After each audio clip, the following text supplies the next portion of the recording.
ഹ്യൂസ്റ്റണിലെ ആകാശത്തെ സാക്ഷിയാക്കി റഫറിയുടെ final whistle ഉയർന്നു.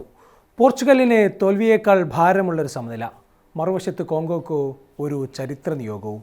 കൂടെ നിന്ന് ആയിരക്കണക്കിന് പോർച്ചുഗീസ് ആരാധകർക്ക് നന്ദി പറയാൻ ബ്രൂണോ ഫെർണാണ്ടസും വിട്ടീഞ്ഞയും അടങ്ങുന്ന പോർച്ചുഗൽ പട ഗ്രൗണ്ടിൽ തന്നെ തങ്ങി നിൽക്കുകയാണ്. അവിടെ ആരുടെയും മുഖത്തേക്ക് നോക്കാതെ ഒരൊറ്റ സാധാരണത്തോട് പോലും സംസാരിക്കാതെ തല കുനിച്ച് അയാൾ ടണലിലേക്ക് നടന്നു മറയുന്നു. ലയണൽ മെസ്സി ഉദിച്ചുയർന്ന ദിവസം തന്നെ ദ ഗ്രേറ്റ് CR7 നിരാശപ്പെടുത്തുന്ന ചിത്രം. ഇവിടെ ഫുട്ബോൾ ലോകവും രണ്ട് അഭിപ്രായങ്ങളിലാണ്. ഒരു കൂട്ടർ നെഞ്ചുപൊട്ടി പറയുന്നു, അവൻ ഒറ്റപ്പെടുകയാണ്. ആ അഹങ്കാരികളായ ചെറുപ്പക്കാർ അവനെ അവഗണിച്ചുകൊണ്ടേയിരിക്കുന്നു, അവനിലേക്ക് പന്തെത്തിക്കുന്നില്ല. എന്നാൽ മറുഭാഗം കാൽപന്തിൻ്റെ ക്രൂരമായ മറ്റൊരു സത്യം വിളിച്ചു പറയുന്നു, റൊണാൾഡോ, നിങ്ങൾക്കിനി ഇവിടെ റോളില്ല. കാലം നിങ്ങളുടെ കാലിനെയും ശരീരത്തെയും തളർത്തിയിരിക്കുന്നു. ഒരു ഇതിഹാസത്തിൻ്റെ കരിയറിൻ്റെ അസ്തമയ സൂര്യനെ നോക്കി നാം ചോദിക്കുന്ന ഈ ചോദ്യത്തിൻ്റെ യഥാർത്ഥ സത്യം എന്താണ്? പരിശോധിക്കാം. നമുക്ക് ആദ്യത്തെ വാദം പരിശോധിക്കാം. റൊണാൾഡോക്ക് ഈ മത്സരത്തിൽ ആകെ ലഭിച്ചത് വെറും 25 ടച്ചുകളാണ്. ഒരു ലോകകപ്പ് മത്സരത്തിൽ 90 മിനിറ്റും കളിച്ച റൊണാൾഡോയുടെ കരിയറിലെ രണ്ടാമത്തെ ഏറ്റവും കുറഞ്ഞ ടച്ചാണിത്. PSG Champions League winner Vitinha കളിയിലുടനീളം 124 ടച്ചുകൾ എടുത്ത് കളി നിയന്ത്രിച്ചപ്പോൾ ടീമിൻ്റെ മെയിൻ സ്ട്രൈക്കറായ റൊണാൾഡോക്ക് ആദ്യ പകുതിയിൽ ബോക്സിനുള്ളിൽ ലഭിച്ചത് ഒരേയൊരു ടച്ച് മാത്രം. അപ്പോൾ ചോദ്യം ഇതാണ്, സഹതാരങ്ങൾ റൊണാൾഡോക്ക് പാസ് നൽകാൻ മടിക്കുന്നുണ്ടോ? പോർച്ചുഗൽ ഈ മത്സരത്തിൽ 75% റെക്കോർഡ് പൊസിഷൻ നിലനിർത്തി 783 പാസുകൾ പൂർത്തിയാക്കി. പക്ഷേ ഈ പാസുകളെല്ലാം ഡിഫൻഡർമാർക്കും വിട്ടീഞ്ഞയ്ക്കും വിംഗർമാർക്കും ഇടയിലുള്ള സുരക്ഷിതമായ ഷേപ്ഡ് പാസുകളായിരുന്നു. അതായത് വിങ്ങുകളിലൂടെയാണ് അവർ കളി സൃഷ്ടിച്ചത്. കോങ്കോ ഡിഫൻസ് വളരെ കൃത്യമായി ലോ ബ്ലോക്കിൽ ഒതുങ്ങി നിന്നപ്പോൾ ആ പ്രതിരോധ കോട്ട തകർക്കാൻ പോർച്ചുഗീസ് മിഡ്ഫീൽഡിനായില്ല. റൊണാൾഡോയിലേക്ക് പന്തെത്തിക്കാൻ പാകത്തിലുള്ള ലൈൻ ബ്രേക്കിംഗ് പാസസ് അല്ലെങ്കിൽ പ്രതിരോധ നിരയെ കീറിമുറിക്കുന്ന പാസുകൾ നൽകാൻ വിട്ടീഞ്ഞയോ ബ്രൂണോയോ മുതിർന്നില്ല. അതിനാലാണ് റൊണാൾഡോ ഒരു കളിമൻ പ്രതിമയെപ്പോലെ ബോക്സിൽ ഒറ്റപ്പെട്ടു പോയത്. അതിനാൽ റൊണാൾഡോയുടെ മോശം പെർഫോമൻസിന് ഒരു പരിധിവരെ മിഡ്ഫീൽഡർമാരെയും കോച്ചിനെയും കുറ്റപ്പെടുത്താം.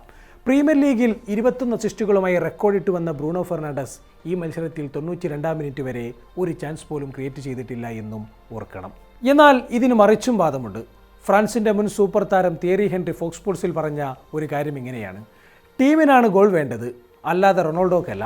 ഹെൻറി ഈ പറഞ്ഞത് വ്യക്തമാകണമെങ്കിൽ കളിയുടെ 68 മിനിറ്റ് ഒന്ന് വിശകലനം ചെയ്യേണ്ടതുണ്ട്. വിങ്ങിൽ നിന്ന് ഫ്രാൻസിസ്കോ കോൺസെസാവോ ബോക്സിലേക്കൊരു ലോ കട്ട് ബാക്ക് പാസ് നൽകുന്നു.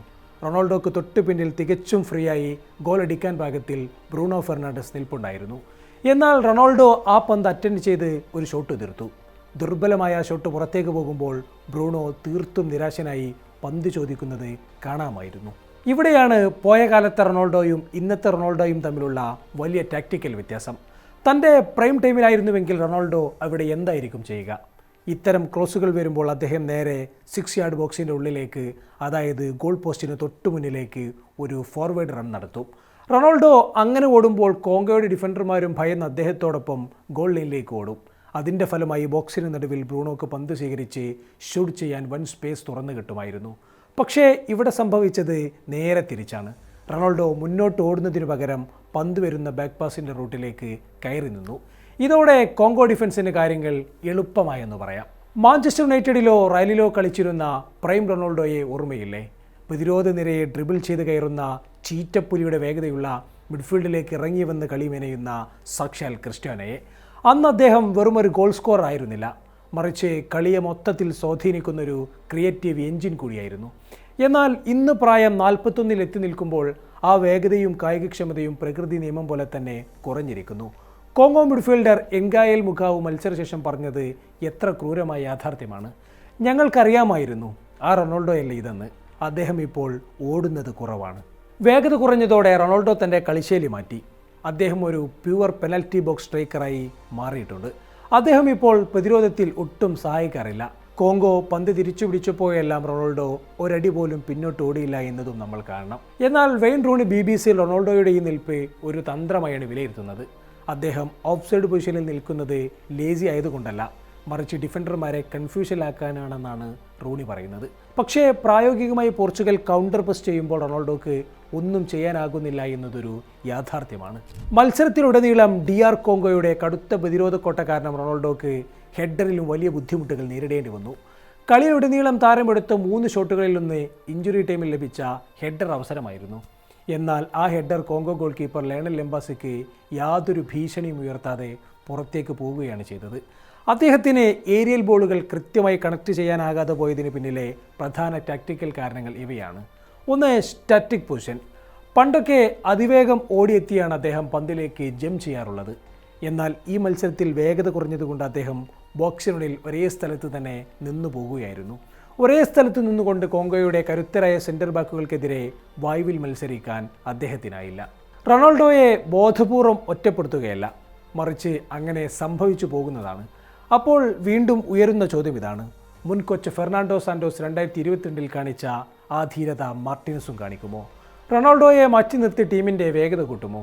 വരും മത്സരങ്ങളിൽ ഉസ്ബെക്കിസ്ഥാനെയും കൊളംബിയയും നേരിടുമ്പോൾ പോർച്ചുഗലിന് ഈ റൊണാൾഡോ സമസ്യയ്ക്ക് ഉത്തരം നിശ്ചയമായും കണ്ടെത്തേണ്ടി വരും. പക്ഷേ ഒന്നു മാത്രം നാം മറക്കരുത്, നമ്മൾ ഈ സംസാരിക്കുന്നത് ക്രിസ്ത്യാനോ റൊണാൾഡോ എന്ന വ്യക്തിയെക്കുറിച്ചാണ്. കരിയറിൽ ഇതിലും വലിയ പ്രതിസന്ധിയിൽ നിന്നും വിമർശനങ്ങളിൽ നിന്നും ഫിനിക്സ് പക്ഷിയെപ്പോലെ പറന്നുയർന്ന ചരിത്രം അയാൾക്കുണ്ട്. ഖത്തറിന് ശേഷം തീർന്നെന്ന് കരുതിയ അയാൾ ഈ ലോകകപ്പിൽ കളിക്കുന്നത് തന്നെ ഇതിനുദാഹരണം. ഈ ടൂർണമെൻറ്റിൽ ഇനിയും അവന് തിരിച്ചു വരാൻ വലിയ സാധ്യതകളുണ്ട്. അതിനായി റൊണാൾഡോയും കോച്ചും ചില കടുത്ത തീരുമാനങ്ങൾ എടുക്കേണ്ടി വരും. റോണോയെ 90 മിനിറ്റും കളിപ്പിച്ച് തളർത്തുന്നതിനു പകരം കളിയുടെ അവസാന 30 മിനിറ്റിൽ എതിരാളികളുടെ ഡിഫൻഡർമാർ ടയേർഡായി നിൽക്കുമ്പോൾ ഒരു സൂപ്പർ സബ് അല്ലെങ്കിൽ ഇമ്പാക്റ്റ് സബ്സ്റ്റിറ്റ്യൂട്ടായി അവനെ കളത്തിലിറക്കുന്നതാണ് ഏറ്റവും ഉചിതം. ആ സമയത്ത് ബോക്സിനുള്ളിൽ റൊണാൾഡോയുടെ ആ മാരകമായ ഫിനിഷിംഗ് ക്വാളിറ്റിയും അനുഭവ സമ്പത്തും പോർച്ചുഗലിന് വലിയ ആയുധമാകും. അതല്ലെങ്കിൽ റൊണാൾഡോ കളിക്കുമ്പോൾ വിറ്റിഞ്ഞയും ബ്രൂണോയും കൂടുതൽ വേഗത്തിൽ വിങ്ങുകളിലൂടെ പന്തെത്തിക്കാനും തയ്യാറാകണം. അൽ നസറിലെ ആ 28 ഗോളുകൾ വെറുതെ വന്നതല്ല. കൃത്യമായ സർവീസ് ലഭിച്ചാൽ ഈ 41-ാം വയസ്സിലും വല കുലുക്കാൻ അദ്ദേഹത്തിനാകും.